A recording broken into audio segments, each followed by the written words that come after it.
बहुत समय पहले की बात है। रायपुर नामक नगर में हीरालाल नाम का सेठ रहा करता था।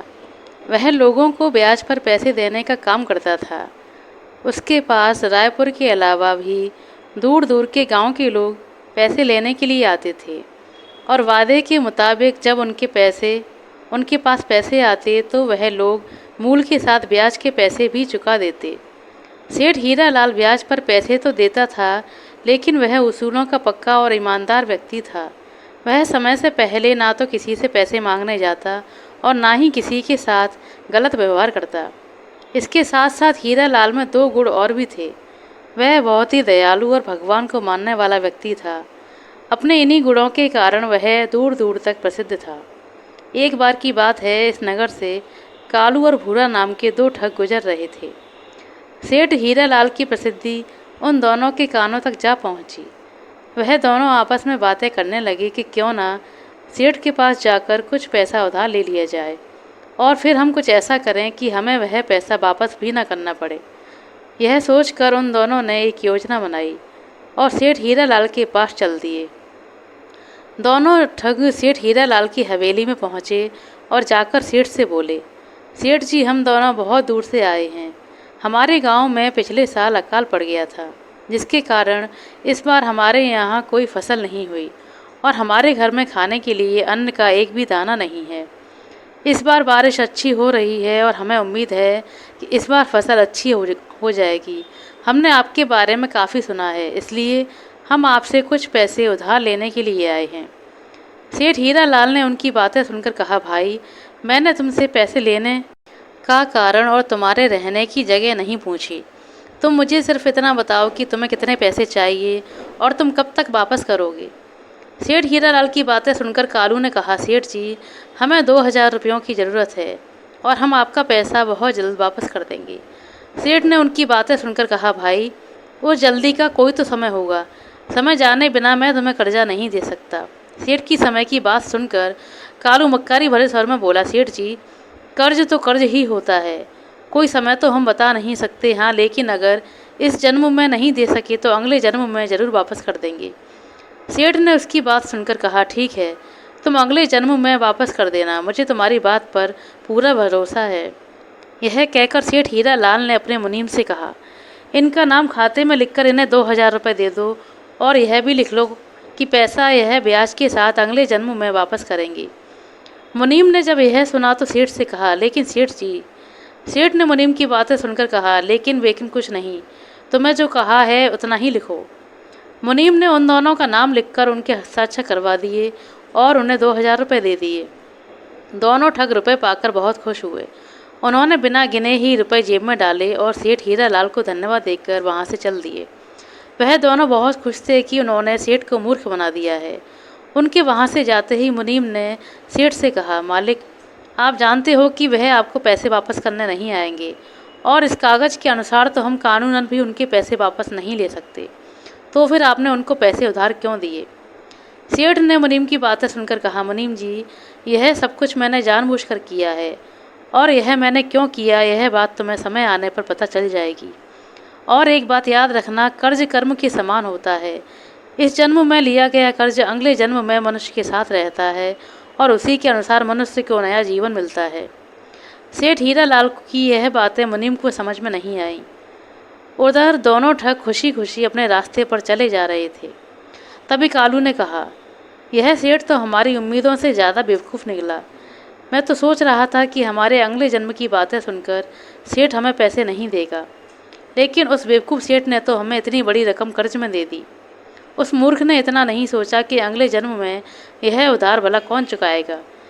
उसकी बातें सुनकर भोलू ने कहा, चलो, हमें इससे क्या लेना है, हमें इससे क्या लेना देना, हमारा तो इसमें फ़ायदा ही फ़ायदा है। चलो अब किसी दूसरे गांव में जाकर कुछ दिन आराम से गुजारते हैं। दोनों को चलते चलते काफ़ी समय हो गया था। रात होने वाली थी। दोनों ने सोचा कि रात होने वाली है, किसी के घर में रहने के लिए जगह ढूंढ ली जाए। यह सोचकर उन्होंने एक घर का दरवाज़ा खटखटाया।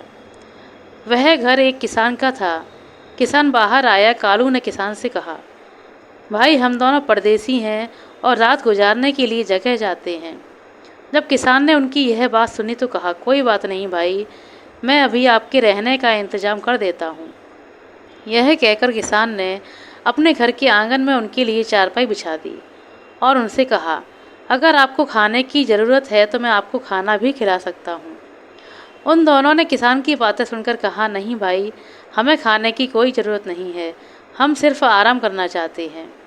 हमें आपने रुकने के लिए जगह दी है, बस इतना ही काफ़ी है। दोनों ठग काफ़ी थके हुए थे, इसलिए वह जल्दी ही सो गए। अचानक आधी रात के समय कालू को कुछ आवाज़ सुनाई दी, जिसके कारण उसकी नींद खुल गई। कालू वह आवाज़ सुनकर डर गया और उठकर बैठ गया। जब उसे कुछ भी समझ में नहीं आया तो उसने भोलू को उठाया और सारी बात बताई। दोनों बहुत ध्यान से उन आवाज़ों को सुनने लगे। दोनों बोलने वालों की तलाश में इधर उधर देखने लगे, लेकिन आसपास तो क्या, दूर दूर तक उन्हें कोई नज़र नहीं आया। हाँ, थोड़ी दूरी पर दो बैल अवश्य खड़े थे। जब दोनों ने ध्यान से उन बैलों की तरफ देखा तो वह बुरी तरह से चौंक गए। असल में यह आवाज़ उन बैलों की ही थी, जो मनुष्य की तरह एक दूसरे से बातें कर रहे थे। यह देखकर कालू ने कहा, बैल और मनुष्य की तरह बातें कर रहे हैं, ऐसा कैसे हो सकता है? उसकी बातें सुनकर भोलू ने कहा, भाई, यह देखकर तो मैं भी बहुत परेशान हूँ, लेकिन यह बिल्कुल सच है कि दोनों बैल आपस में मनुष्य की तरह बातें कर रहे हैं। फिर कुछ सोचकर दोनों उन बैलों की बातें ध्यान से सुनने लगे। दोनों बैलों में से एक बैल ने कहा, मित्र, आज मेरी तुम्हारे साथ आखिरी रात है। पहले बैल की बातें सुनकर दूसरा बैल बोला, मित्र, मैं भी तुमसे यही कहने जा रहा था। अच्छा, पहले तुम बताओ कि तुम ऐसा क्यों कह रहे हो? उसकी बातें सुनकर दूसरे बैल ने कहा, वह इसलिए, अपना जो मालिक है उससे मैंने पिछले जन्म में 200 रुपये कर्जा लिया था, लेकिन मैं पिछले जन्म में उसके पैसे वापस नहीं कर पाया, इसलिए महीनों से उसके पास उसकी बैलगाड़ी में जुत कर वह कर्जा चुका रहा हूँ। कल मेरा कर्जा पूरा हो जाएगा और सुबह मेरी मृत्यु हो जाएगी। उसकी बातें सुनकर दूसरा बैल बोला, मेरी भी यही कहानी है दोस्त, लेकिन तुम बहुत खुशकिस्मत हो जो तुम्हारा कर्जा ख़त्म हो गया और कल तुम्हें इस योनि से छुटकारा मिल जाएगा। लेकिन मेरे भाग्य में अभी और दुख झेलना लिखा है। कल एक आदमी आएगा जो मुझे किसान से छीन कर ले जाएगा और फिर अगले कई महीनों तक मुझे दुख सहने पड़ेंगे। उसकी बात सुनकर पहला बैल बोला, लेकिन वह दूसरा आदमी तुम्हें लेकर क्यों जाएगा? उसकी बातें सुनकर दूसरे बैल ने कहा, यही मेरा भाग्य है, तभी तो हमारा मालिक उससे कर्जा लेकर अभी तक चुका नहीं पाया। कल वो आदमी आकर अपने पैसे मांगेगा और किसान के ना देने पर वह मुझे डंडे मारता हुआ अपने साथ ले जाएगा। उसकी बातें सुनकर पहला बैल बोला, तब तो यह बहुत मुश्किल वाली बात है, मुझे तुम्हारे साथ पूरी हमदर्दी है। यह सुनकर दूसरा बैल बोला, मुझसे हमदर्दी मत करो दोस्त, यह मेरे पिछले जन्मों का कर्म है, इसलिए मुझे इस जन्म में भोगना ही पड़ेगा।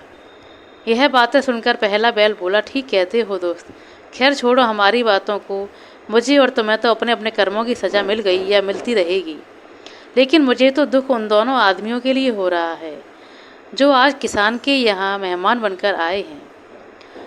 उसकी बात सुनकर दूसरा बैल बोला, क्या मतलब है तुम्हारा? उन लोगों ने ऐसा क्या किया है? बैलों की यह बात सुनकर दोनों ठगों के कान खड़े हो गए और वह ध्यान से सुनने लगे। दूसरा बैल बोला, उन लोगों ने क्या किया है? पहले ने कहा, तुम यह पूछो कि उन लोगों ने क्या नहीं किया। वह दोनों व्यक्ति ठग हैं और अब तक ना जाने कितने लोगों को ठग चुके हैं और इस समय भी एक नगर के सेठ को ठग कर उससे कर्ज लेकर आए हैं। यह बातें सुनकर दूसरा बैल बोला, इसका मतलब उन दोनों को सेठ का कर्जा चुकाने के लिए अगले जन्म में उसका गधा बनना पड़ेगा। उन बैलों की बातें सुनकर दोनों ठगों के होश उड़ गए और उनमें से एक ठग ने कहा, दोस्त, इन दोनों को पिछले जन्म का कर्जा चुकाने के लिए बैल बनना पड़ा। उसकी बात सुनकर दूसरा ठग बोला, हाँ, और यह भी सुना कि हमें भी कर्जा चुकाने के लिए अगले जन्म में गधा बनना पड़ेगा।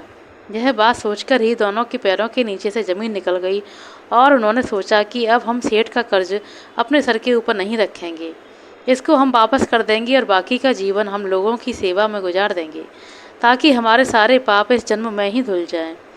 यह सोचकर दोनों ने तय किया कि वह सुबह होते ही वापस सेठ के पास जाएंगे और उनको उनके पैसे वापस कर देंगे और साथ ही ठगी का यह गंदा धंधा भी छोड़ देंगे। मेहनत ईमानदारी की रोटी कमाकर खाएंगे और इसके बाद वह दोनों ठग सो गए। लेकिन सोने के बाद भी उन्हें चैन नहीं मिला। उन्हें सपने में भी वह दोनों बैल ही दिखाई दे रहे थे। सुबह किसान के रोने की आवाज़ से उन दोनों की नींद खुली। वह दोनों जल्दी से उठे तो देखा कि एक बैल सचमुच मर गया था और किसान ज़ोर ज़ोर से रो रहा था। यह देखकर दोनों ठग समझ गए कि बैल बिल्कुल सच कह रहे थे। उनमें से एक बैल ने तो सचमुच दम तोड़ दिया है और वह अपने मालिक के पिछले जन्म के कर्जों से मुक्ति पा चुका है। अभी कुछ ही समय गुजरा था कि तभी किसान के घर एक आदमी आया और वह किसान से कहने लगा, मेरा कर्ज तुमने अभी तक नहीं चुकाया, अब तुम्हें इसका नतीजा भुगतना पड़ेगा। मैं तुम्हारे बैल को लेकर जा रहा हूँ। उस आदमी की बातें सुनकर किसान ने कहा, भाई मैं तुम्हें बहुत जल्द तुम्हारा कर्जा दे दूंगा। मेरे बैल को लेकर मत जाओ, देखो मेरा एक बैल पहले ही मर गया है, मुझ पर दया करो। लेकिन उस आदमी ने बिल्कुल भी दया नहीं दिखाई और वह किसान के दूसरे बैल को डंडे मारता हुआ अपने साथ ले गया। यह सारी घटना दोनों ठग अपनी आंखों से देख रहे थे। दोनों ने उसी समय अपना सारा सामान समेटा और रायपुर के लिए रवाना हो गए। पूरा दिन चलने के बाद दोनों ठग सेठ की हवेली पर पहुंच गए और जाकर उन्होंने सेठ हीरालाल से कहा, सेठ जी हमें बचा लीजिए, हमने बहुत बड़ा पाप किया है। सेठ हीरालाल ने हैरानी से पूछा, भाई तुम कौन हो? सेठ की बातें सुनकर कालू बोला, सेठ जी आप हमें इतनी जल्दी भूल गए।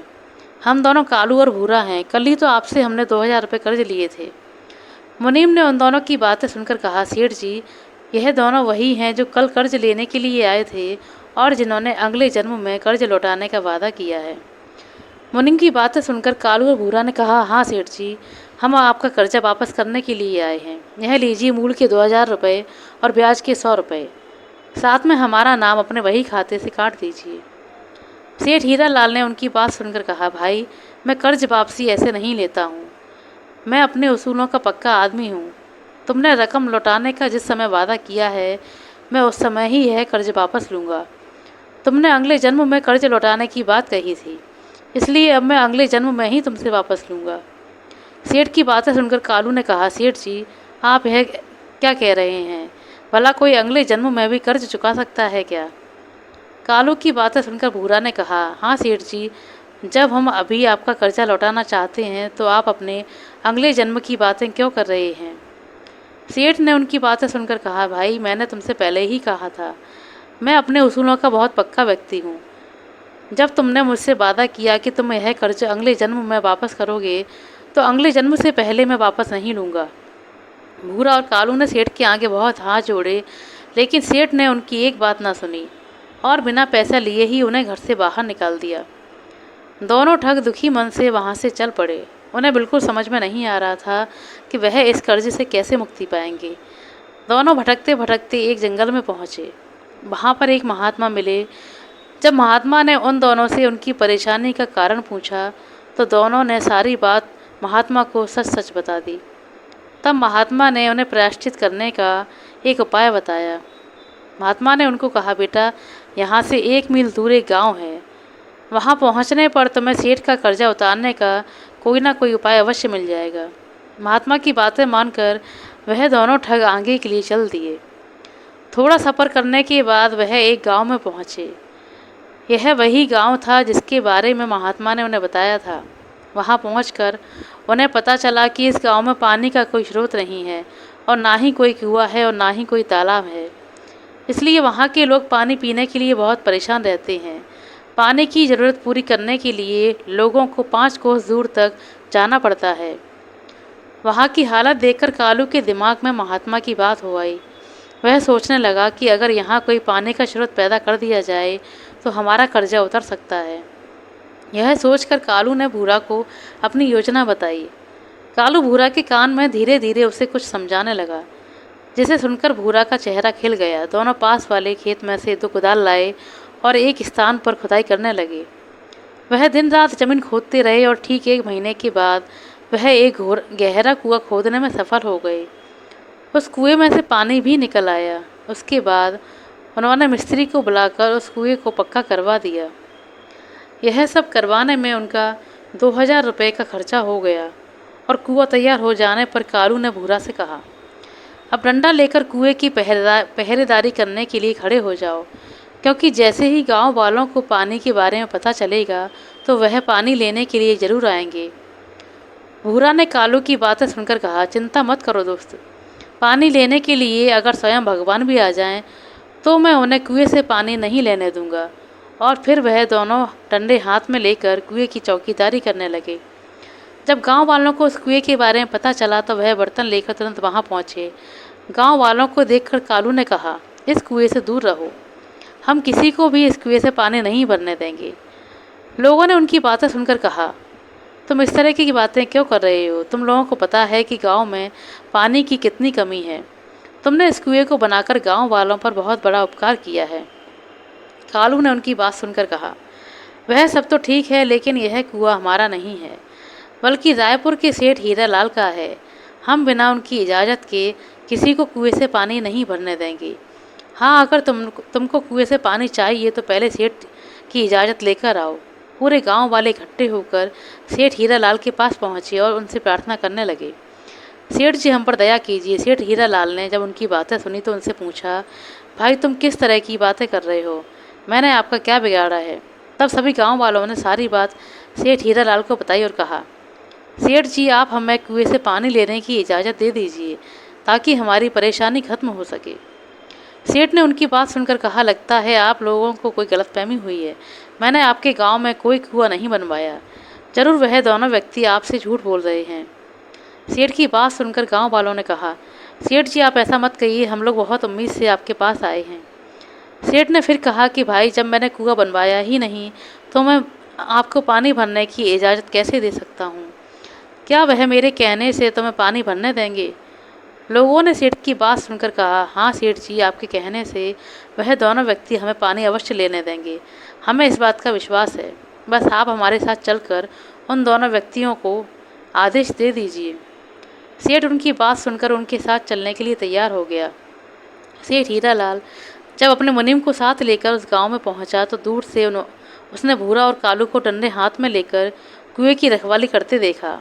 मुनीम ने उनको देखकर सेठ से कहा, सेठ जी यह दोनों वही व्यक्ति हैं जिन्होंने आपसे 2000 रुपये कर्ज लिया है और अगले जन्म में कर्ज वापस करने की बात कही है।